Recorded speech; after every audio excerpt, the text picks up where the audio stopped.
And nice of you to spare some time to talk to us. I know you're in the middle of your first tour, which must be quite hectic for you. It's going really well, thanks. Yeah, it's really good. You have actually received very good reviews. Most of the ones I've read have been very good. Were you worried about what the critics were going to say about you? Yeah, I'm always worried what they're going to say, but I think the most important thing is your audience, because whoever the critics are, it is only a personal point of view, and although it's very important, especially to the public, I can't help but feel that the immediate reaction you get there is what matters the most. And how have you found the reaction so far from the audience? Incredible. Yeah. I can believe it. They're so beautiful. Yeah. Really. Now, of course, it is rather an elaborate show that you're doing, isn't it? The sort of set changes. I gather you're doing a little bit of magic, all sorts of things going on. How long did it take to get the whole thing together? Oh, a few months. We've been working since the beginning of this year. And it's coming along well. I mean, were many people involved in sort of the whole concept, or was it basically all your idea?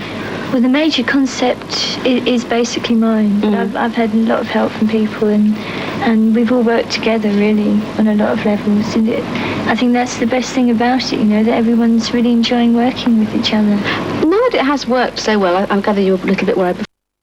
Okay, now that it has proved to be so successful, do you think you might do a more extensive tour later in the year?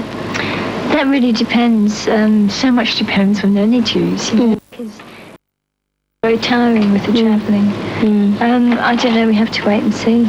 The last year was really definitely your year, wasn't it? Sort of hit records, you won practically every award going, your first single went straight to #1. Were you sort of prepared for the success to happen as quickly as that?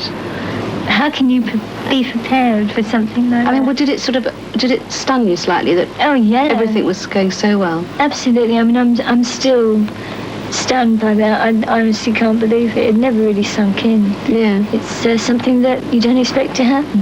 And I'm just so lucky that people chose me.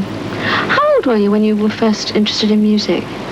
Since I was a kid. I mean, I've been into music since I was about 5, and when I was about 11, I actually started writing songs. I mean, could you play an instrument when you were 11 then? I was learning the violin, and I didn't like it. And I used to go to the piano as a sort of rebellion against the violin, and I'd take it out on the piano.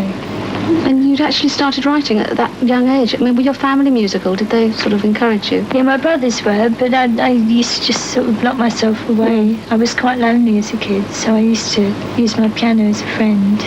What really inspires you then to write your songs? I mean, do you actually sit down and say, right, I'm going to write a song now, or does something that happens to you give you an idea?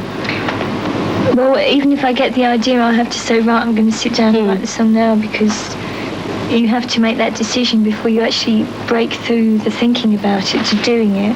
Because that's the trouble with everything. You can think about it for ages, but to actually do it is the leap. And it really depends on so much as to whether it comes together. Well, Kate, thanks very much for talking to us, and good luck next week. I gather you're doing a week at the London Palladium. Yeah. I hope that goes well for you. We're going to, in fact, hear your latest single now, the one that's doing well in the charts for you. Here's Kate Bush with Wow.